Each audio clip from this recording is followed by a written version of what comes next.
प्रेम धाम। श्याम सुंदर अरोड़ा जी ने पुस्तक उठाई ही थी कि बजर बज उठा। उन्होंने आंख उठाकर घड़ी की दिशा में देखा। दिन के 12 बज रहे थे। उन्हें अब एलर्जी सी हो गई इन आवाज़ों से, और हो भी क्यों ना, क्योंकि पिछले 50 सालों से इन्हीं बजर और हूटर की आवाज़ों ने ही तो उनकी दिनचर्या को नियंत्रित किया हुआ था। इंजीनियरिंग डिप्लोमा करने के पश्चात उन्होंने फैक्ट्री में नियुक्ति पाई। तब से फैक्ट्री हूटर की आवाज़ के इर्द गिर्द ही तो उनका जीवन घूमता रहा था। प्रातः 7 का हूटर प्रथम चेतावनी की तैयार हो जाइए, 7:30 का हूटर द्वितीय चेतावनी, 8 का हूटर आदेश की फैक्ट्री पहुंचिए, दोपहर 1 बजे के हूटर पर लंच और 2 बजे के हूटर पर लंच की समाप्ति। शाम 5 बजे छुट्टी के हूटर की आवाज़ ही दिल को सुकून देती थी। फैक्ट्री गेट से निकलने के बाद वह स्टैंड से अपनी साइकिल उठाते और जल्दी जल्दी पैडल मारते। 10 मिनट में अपने फैक्ट्री क्वार्टर में पहुंच जाते। उनकी पत्नी शकुंतला भी जानती थी कि हूटर के बाद 10 मिनट में अरोड़ा जी घर आ जाएंगे, हाथ मुंह धोकर चाय पिएंगे। बस अब तो उन दिनों की यादें ही रह गई हैं। अब न वह फैक्ट्री क्वार्टर है और ना ही शकुंतला। अब इस संसार में बेटा बहू मुंबई में, बेटी कानपुर में अपनी गृहस्थी के साथ, और वह स्वयं इस प्रेमधाम ओल्ड एज होम में। यह बजर की आवाज़ प्रेमधाम वासियों को लंच तैयार होने की सूचना का संदेश था। कुछ पेट भारी होने के कारण आज उनका लंच पर जाने का मन नहीं था। पुस्तक पढ़ने को उठाई थी, किंतु पढ़ने का मूड भी नहीं बना। अपनी आराम कुर्सी पर अनमन से बैठे सड़क की तरफ खुलने वाली खिड़की से बाहर देखते रहे। पास ही बच्चों का स्कूल था। स्कूल की छुट्टी हो गई थी। बच्चों से लदे रिक्शे चले जा रहे थे। एक आदमी स्कूल से अपने बेटे की उंगली थामे जा रहा था। वह सोचने लगे कि समय कितनी तेजी से निकल जाता है। आज यह आदमी अपने बेटे की उंगली थामे है, किंतु कौन जानता है कि कल जब यह आदमी बूढ़ा हो जाएगा तो यह बेटा उसकी बूढ़ी उंगली थामेगा। मन में विचार घुमड़ते रहे। शकुंतला के देहांत के बाद वह मुंबई चले आए थे अपने बेटे के पास। बेटे के पास एक छोटा सा फ्लैट था जिसमें बेटे का परिवार ही मुश्किल से एडजस्ट कर पा रहा था। ऊपर से उनके पहुंचने से समस्या और विकट हो गई थी। वह फुटबॉल की तरह कभी बालकनी में, कभी इधर कभी उधर एडजस्ट होने का प्रयास करते रहे। जैसे तैसे उन्होंने इन परिस्थितियों में अपने को ढालने का प्रयास किया, किंतु उनके आने से पुत्र वधू की झुंझलाहट बढ़ती जा रही थी। परिणाम स्वरूप पति पत्नी में तकरार बढ़ने लगी थी, जिसके लिए वह अपने आप को दोषी मानते थे। एक सुबह जब वह शहर के लिए निकले तो रास्ते में अचानक उनकी फैक्ट्री से ही सेवानिवृत्त पुराने सहकर्मी रनाडे जी मिल गए। मिलकर बड़ी प्रसन्नता हुई। पुराने दिनों की यादें ताज़ा की गई। तदुपरांत रनाडे ने उनसे पूछा, भाई यहाँ मुंबई में कैसे? उन्होंने बतलाया कि पत्नी के देहांत के बाद यहाँ बेटे के परिवार के साथ रह रहे हैं। किंतु उनकी बात काटते हुए रनाडे ने सुझाव दिया कि चलो कहीं बैठकर एक एक कप चाय पी जाए। वह पास के एक रेस्टोरेंट में चले गए। वहाँ कुछ जग की चर्चा के मध्य उन्होंने बेटे के साथ एडजस्ट न कर पाने की समस्या बतलाई। रनाडे ने मुस्कुराते हुए कहा था, अरुणा जी, मैं तो पहले ही ताड़ गया था, इसलिए चाय के बहाने तुम्हें यहाँ ले आया। अब खुलकर बातें हो सकेगी। अरुणा जी ने बात संभालते हुए कहा, नहीं, ऐसी बात नहीं है। बेटा बहू तो मेरा सम्मान करते हैं, पर मकान इतना छोटा है। रनाडे ने बात काटते हुए कहा, अरोड़ा, कुछ कहने की आवश्यकता नहीं है, मैं तो सब समझता हूँ। फिर उसने चाय का प्याला रखते हुए कहा, अरोड़ा, अगर चाहते हो कि तुम्हारा सम्मान बना रहे तो अपना कोई अलग ठिकाना ढूंढ लो। तजुर्बे की बात है कि बाप के पास कई बेटे हो तो रह सकते हैं, किंतु बेटों के पास एक बाप नहीं रह पाता। अरोड़ा जी ने लाचारी से कहा, पर जाऊँ तो जाऊँ कहाँ? रनाडे ने उनकी आंखों में देखते हुए कहा, यार, तुम्हें अपनी पेंशन मिलती है, फंड, ग्रेजुटी इत्यादि का रुपया भी मिला होगा, फिर क्या चिंता है? किसी ओल्ड एज होम में ठिकाना बना लो। अरोड़ा जी ने आश्चर्यचकित होते हुए कहा, ओल्ड एज होम? क्या कह रहे हो? अरोड़ा जी ने थोड़ा असमंजस में कहा, किंतु कहाँ ढूंढूंगा मैं ऐसा ओल्ड एज होम जो मेरी जेब के अनुरूप हो और सुविधाजनक शहर में भी हो। रनाडे ने हंसते हुए कहा, कौन सी दुनिया में रहते हो? इंटरनेट से तो दुनिया भर की जानकारी मिल जाती है, तो होम ढूंढना कौन कठिन है। यह सब 2 वर्ष पहले की बातें हैं। रनाडे के सुझाए समाधान पर उन्होंने गहनता से विचार किया था। रनाडे ने सच ही तो कहा था कि स्वयं के जीवन को दूसरों की दया का मोहताज क्यों किया जाए। और 1 महीने बाद ही वह मुंबई के इस प्रेम धाम में आ गए थे। यहाँ प्रेम धाम का कमरा नंबर 14 उनका अपना था, किंतु कब तक, अब तक न जाने कितने अपने विगत में खो गए। फैक्ट्री क्वार्टर को भी वह अपना चा कहते थे। अब क्या मालूम वह किसका अपना है। यह कमरा पहले भी किसी का अपना रहा होगा। कमरा ही क्यों, यह संसार में ही तो एक सराय है। सराय में कुछ मुसाफिर ज़्यादा रुकते हैं, कुछ जल्दी चले जाते हैं। शकुंतला भी तो इस सराय में उन्हें अकेला छोड़ गई। मन में स्मृतियों की पुस्तक परत दर परत खुलने लगी थी। बेटे की 8वीं बर्थडे थी। साहबजादे अड़ गए कि यदि साइकिल नहीं दी गई तो वह बर्थडे नहीं मनाएंगे। बहुत गुड़ा भाग किया पर 1000 रुपये का जुगाड़ नहीं हो पा रहा था। बच्चे का दिल भी तो नहीं तोड़ा जा सकता। रात में सोने से पहले भी यही उधेड़-बुन रही। फैक्ट्री में भी मस्तिष्क में साइकिल की ही छाई रही। शाम को फैक्ट्री से घर आने पर उन्होंने आश्चर्य से देखा कि बरामदे में एक नई चमचमाती साइकिल खड़ी थी और साहबजादे उसकी घंटे टुनटुना रहे थे। शकुंतला ने भतीजे की शादी में नई साड़ी खरीदने के लिए रुपए जोड़े थे। वही रुपए साइकिल की भेंट चढ़ गए थे। अचानक किसी बच्चे की हंसी की आवाज़ से यादों के तार टूट गए। उन्हें लगा कि शायद उनकी सोच की प्रतिध्वनि कानों में बज रही है, किंतु पुनः बच्चे की हंसी और उसके साथ ही कुछ परिचित आवाज़ों से लगा कि बाहर कुछ हलचल है। वह कमरे से उठकर बाहर बरामदे में आ गए। उन्होंने देखा कि बरामदे में लगे लॉन में एक 6 साल की बच्ची और उसके साथ एक युवक एक युवती थे, जो संभवतः बच्ची के माता पिता थे। उनके साथ सक्सेना जी, नेगी जी एवं भल्ला जी भी थे। यह सब लोग बच्ची के साथ फिजवी खेल रहे थे।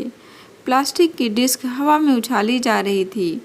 एक हाथ से दूसरे हाथ में यदि किसी की पकड़ से वह डिस्क छूट जाती तो बच्ची की किलकारी के साथ लोगों का शोर वातावरण में गूंज जाता। हंसी और उल्लास की आवाज़ों से प्रेम धाम का लॉन जीवंत हो गया था। घुंघराले काले केसों के बीच गुलाबी पन लिए हुए एक गोरे अंडाकार चेहरे पर भूरी आंखें, गुलाबी रंग की बरमूडा पेंट पर लाल फूलों की प्रिंट की कमीज। आभास होता है कि लॉन में कोई फूल अटखेलियाँ कर रहा है। उन्हें बरामदे में खड़ा देखकर सक्सेना जी ने उत्साह से कहा, आइए अरोड़ा जी, आप भी खेल का लुत्फ उठाइए। प्रेम धाम निवासी सक्सेना जी का पुत्र वधू एक पौत्री उनसे मिलने आए थे। वास्तविकता तो यह थी कि पुत्र को ऑफिस का कोई काम यहाँ निपटाना था, तो एक पन दो काज हो गए थे। लॉन में खेल रही बच्ची सक्सेना जी की पौत्री थी। बच्ची का नाम कुशी था। पुत्र और पुत्र वधू तो शहर से संबंधित कार्य निपटाने चले गए। कुशी प्रेम धाम में ही दादा के पास रुक गई। लंच के समय डाइनिंग हॉल में एक कुशी और अनेक दादा, बाबा, दादू, दादी बच्चों के सानिध्य को तरसते वृद्धजनों के बीच कुशी क्या आ गई, मानो सूखी धरती पर वर्षा की प्रथम फुहार पड़ गई हो। जितने दादा दादी उससे कहीं ज़्यादा चॉकलेट और गिफ्ट कुशी को मिल गए थे। लंच के बाद कमरे में पहुंचकर कुशी ने सक्सेना जी से पूछा, दादा आप जयपुर में हमारे साथ क्यों नहीं रहते? सक्सेना जी सोच में पड़ गए कि पौत्री के इस सरल प्रश्न का क्या उत्तर दें, जब पुत्र एवं पुत्रवधू दोनों अपनी नौकरी पर सुबह से शाम तक के लिए निकल जाते और कुशी स्कूल तो घर की दीवारों का सूनापन काटे नहीं करता था। सूनेपन को तो जैसे भी हो झेल लेते, किंतु अपनेपन को तरसता मन उपेक्षा नहीं झेल पाया। अतः कुशी के प्रश्न पर सक्सेना जी ने मुस्कुरा कर कहा, इस बार दीपावली पर अवश्य आऊँगा। कुशी ने दादा के सूखे केसों को देखते हुए कहा, दादाजी आपके बाल कितने सूखे हो रहे हैं, लाइएगा तेल डालकर चंपी कर दूं। छोटी बच्ची के प्रेम भरे आग्रह से सक्सेना जी भाव विह्वल हो गए। छोटे छोटे हाथों द्वारा दादा के सूखे बालों पर तेल की चंपी होने लगी। पौत्री के स्नेहिल हाथों के स्पर्श से मन का बाण टूटकर सूनी आंखों से होता हुआ गालों पर बहने लगा। कुशी ने देखा तो आश्चर्य से पूछा, दादाजी आप रो रहे हैं? दादा ने रुंधे गालों से कहा, नहीं बेटा, तेल के तीखेपन से आंखों में पानी आ गया है। शाम 7 बजे कुशी चली गई। प्रेम धाम के गलियारों का सूनापन और गहरा गया था। कहीं कहीं से उड़ती किसी वृद्ध के खांसने की आवाज़ ही इस सूनेपन को तोड़ रही थी। अगली सुबह 8 बजे नाश्ते का बजर बज रहा था।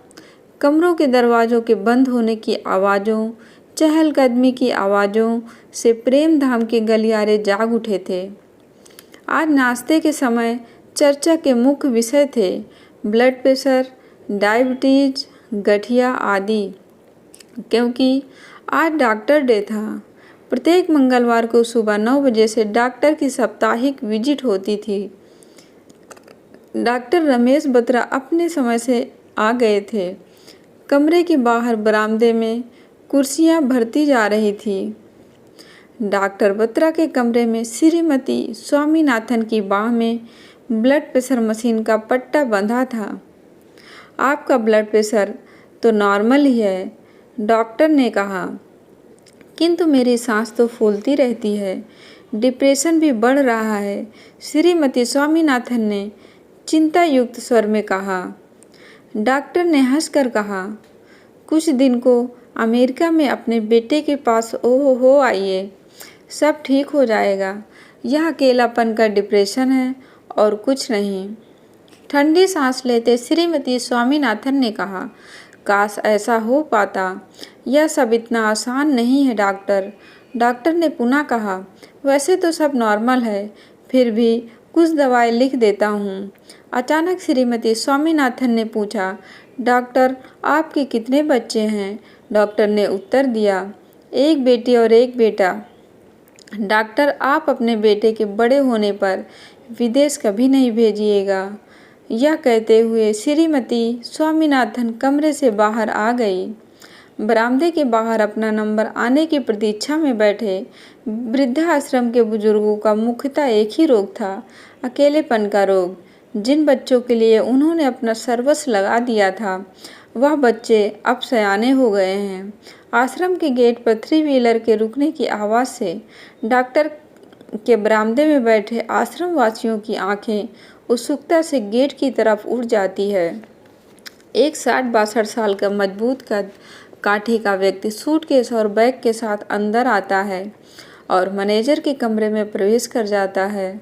उत्सुक आंखों में से एक ने कहा, लगता है प्रेम धाम की लिस्ट में एक नाम और जुड़ रहा है। अगले दिन अरोड़ा जी अपने कमरे की कुर्सी पर बैठे खिड़की के बाहर देख रहे थे कि अचानक कमरे की घंटी बज उठी। उन्होंने उठकर दरवाज़ा खोला तो देखा प्रेम धाम का मालिक गणेश हाथ में एक कागज़ लिए खड़ा है। अरोड़ा जी ने प्रश्नवाचक दृष्टि से गणेश को देखा। साहब, इस कागज़ को पढ़कर दस्तखत कर दीजिए, गणेश ने कहा। उन्होंने देखा कागज़ एक सर्कुलर था जिसमें लिखा था, आज शाम 5 बजे डाइनिंग हॉल में आप टी पार्टी के लिए सादर आमंत्रित हैं। नीचे निमंत्रणकर्ता का नाम बीबी अवस्थी लिखा था। सर्कुलर के साथ प्रेम धाम वासियों की लिस्ट थी। उन्होंने अपने नाम के आगे हस्ताक्षर कर दिए और कागज़ गणेश को लौटा दिया। कौन है यह श्रीमान बीबी अवस्थी और क्यों दे रहे हैं यह टी पार्टी? इन प्रश्नों की उत्सुकता में 5 बजे प्रेम धाम के समस्त बासिंदे डाइनिंग हॉल में खींचे चले आए। मैस के काउंटर पर डिशेस सजी हुई थी। 3 व्हीलर से उतरने वाला व्यक्ति साथ में गणेश एवं मैनेजर डिशेज को व्यवस्थित कर रहे थे। क्या यही है बीबी अवस्थी? 6 फुट के आसपास का कद, गोरा रंग, चौड़ा ललाट, भूरी आंखें, पतली तलवार कट मूछें, एक प्रभावशाली व्यक्तित्व। समस्त लोगों के बैठ जाने के पश्चात उस व्यक्ति ने प्रेम धाम वासियों को संबोधित करते हुए कहा, मेरा नाम बीबी अवस्थी है। प्रेमधाम परिवार से जुड़ने का मुझे सौभाग्य मिला है। आज इस छोटी सी टी पार्टी के माध्यम से मैं आप सबसे परिचित होना चाहता हूँ। जिस परिवार से जुड़ा हूँ उसके परिवारजनों को जानना चाहता हूँ। अकेलेपन से मुझे चिढ़ है। मैं आप सबके साथ रहकर जीवन की खुशियाँ बांटना चाहता हूँ। किसने हमारे साथ क्या किया उसका रोना बेमानी है।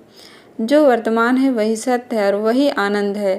एक खुशनुमा वातावरण में पार्टी चलती रही और साथ ही परिचय का आदान प्रदान भी रह रहकर अवस्थी के ठहाकों से हाल में गूंज जाता था। अपने कमरे में जाने के बाद अरुणा जी सोचने लगे कि कितना खुलकर हंसता है यह अवस्थी। संभवतः अवस्थी ने अपने जीवन ने कभी कोई दुख झेला ही ना हो, किंतु जो भी हो उसकी उन्मुक्त हंसी ने गिरती शाम का सूनापन अवश्य मिटा दिया था। सच है कि हंसी स्वयं के मन को ही आनंदित नहीं करती वरन आसपास के लोगों को भी आनंदित कर जाती है। 2 दिन के बाद लोगों ने देखा कि गणेश पुनः एक सर्कुलर प्रेमधाम में घूम रहा है। सर्कुलर में लिखा था, आप प्रातः 6 बजे बाहर लॉन में आमंत्रित हैं। बीपी अवस्थी। प्रथम सर्कुलर के परिणाम से प्रभावित लोग लॉन में इकट्ठे होने लगे। लॉन में अवस्थी हल्के नीले रंग की टी शर्ट, सफ़ेद निकर एवं सफ़ेद जूतों में जॉगिंग कर रहे थे। लोगों के पहुंचने पर अवस्थी ने सबका मुस्कान से स्वागत करते हुए कहा, मेरा आप सबके साथ सम्मुखिया विनीत प्रस्ताव है कि हम यहाँ एक लाफिंग क्लब की स्थापना करते हैं। यदि आप मेरे प्रस्ताव से सहमत हैं तो हम आज से इसका शुभारंभ कर देते हैं। सबकी सहमत मिलने के पश्चात अवस्थी ने कहा, आप सब लोग मेरे साथ हंसना आरंभ कीजिए। शुरू में तो यह हंसी कृत्रिम होगी, किंतु सम्मिलित हंसी की गूंज से यह वास्तविक हंसी में परिणित होती जाएगी। इस हंसने की क्रिया से फेफड़ों की कसरत के साथ साथ एक खुशनुमा दिन की शुरुआत भी होगी। इसके साथ ही प्रेमधाम का लॉन पहले धीमी और फिर उन्मुक्त हंसी के ठहाकों से गूंजने लगा। उस प्रातः बेला में जैसे जैसे उगते सूरज की किरणें रात के अंधकार को निगल रही थी, वैसे वैसे हंसी के सम्मिलित स्वर वृद्धजनों के हृदय में छिपे सूनेपन को भी निगल रहे थे। प्रेमधाम का माहौल बदल रहा था। अपनों से उपेक्षित नियति के हाथों चले गए यह वरिष्ठ नागरिक अपनी परिस्थितियों के बीच जीना सीख रहे थे। हम में से प्रत्येक को एक न एक दिन मरना है, किंतु मुट्ठी भरी है जो जीना चाहते हैं। पहले प्रेमधाम के मनोरंजन रूम में कम लोग ही जाते थे, किंतु वहाँ अब प्रत्येक रविवार को हाउजी होती थी, ताश के खेल चलते थे। इन सब मनोरंजन गतिविधियों के पक्ष में अवस्थी का मत था कि जीवन को जीना ही नहीं है वरन जीवन एक सेलिब्रेशन है, हर दिन एक उत्सव है। दिन तेजी से गुजर रहे थे। अवस्थी के प्रेमधाम में आए 6 महीने हो गए थे और एक दिन गणेश पुनः प्रेमधाम वासियों के मध्य एक सर्कुलर घुमा रहा था जिसमें लिखा था, आज शाम 5 बजे आप सब टी पार्टी के लिए सादर आमंत्रित हैं। पार्टी के प्रयोजन से अनभिज्ञ लोगों के बैठ जाने के पश्चात अवस्थी ने लोगों को संबोधित करते हुए कहा, दोस्तों, आज से 6 महीने पहले जब मैं इस गोल्ड एज होम में आया था तो मैंने एक परिचय पार्टी दी थी और आज की पार्टी एक विदाई पार्टी है, मेरे स्वयं की फेयरवेल पार्टी। कल मैं इस होम से जा रहा हूँ। इस 6 महीनों में आप सब इतना जुड़ाव हो गया कि यहाँ से जाने में अत्यंत दुख हो रहा है, किंतु मैं यहाँ जिस उद्देश्य से आया था वह पूरा हो गया है। अवस्थी के जाने की बात से हाल में आश्चर्य मिश्रित सुगबुगाहट के स्वर गूंज उठे थे। अपनी बात चालू रखते हुए अवस्थी ने कहा, यह कटु सत्य है कि जीवन के संध्या काल में जो भी व्यक्ति किसी ओल्ड एज होम में रहने का निर्णय लेता है उसके पीछे कारण होता है उन अपनों की उपेक्षा जिनके लिए उसने अपना सर्वस्व लगा दिया होता है।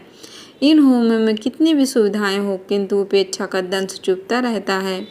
और यह भी सच है कि हम परिस्थितियों को बदल नहीं सकते, किंतु स्वयं को और स्वयं की सोच को अवश्य बदल सकते हैं। मैं भिन्न भिन्न ओल्ड एज होम में जाता हूँ, कुछ महीने वहाँ रहता हूँ, यह संदेश देता हूँ कि परिस्थितियों का रोना छोड़ हमें प्रसन्न रहने की आदत डालनी होगी।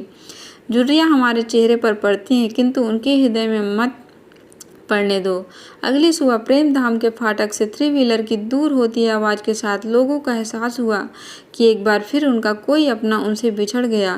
फाटक पर एकत्रित लोग अपने अपने कमरों में जाने लगे, किंतु अरोड़ा जी मैनेजर के पास ही रुक गए थे।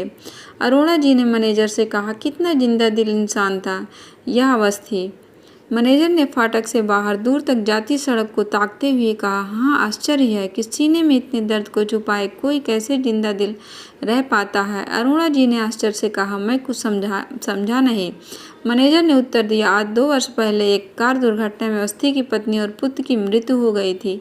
अवस्थी को भी बहुत चोटें आई थी। अस्पताल में 4 महीने मृत्यु से संघर्ष करते किसी तरह वह बच पाया था। अरुणा को सुनकर यकायक विश्वास नहीं हुआ कि क्या कोई इंसान हृदय में इतने अज्ञात छिपाए हंस भी सकता है। मैनेजर ने अरुणा के असमंजस को तोड़ते हुए कहा, संभवतः इसलिए अवस्थी इन गोल्ड एज होमों के बीच रहने वाले एकाकी लोगों को जीवन जीने की प्रेरणा देकर अपनी स्वयं की पीड़ा को भुलाना चाहता हो। आज प्रेमधाम के गलियारों में अवस्थी की हंसी कहीं खो गई है, पर वह हम सबको हंसना अवश्य सिखा गया है। दोस्तों, आपको कहानी पसंद आई हो तो वीडियो को लाइक, शेयर और चैनल को सब्सक्राइब करें। धन्यवाद दोस्तों।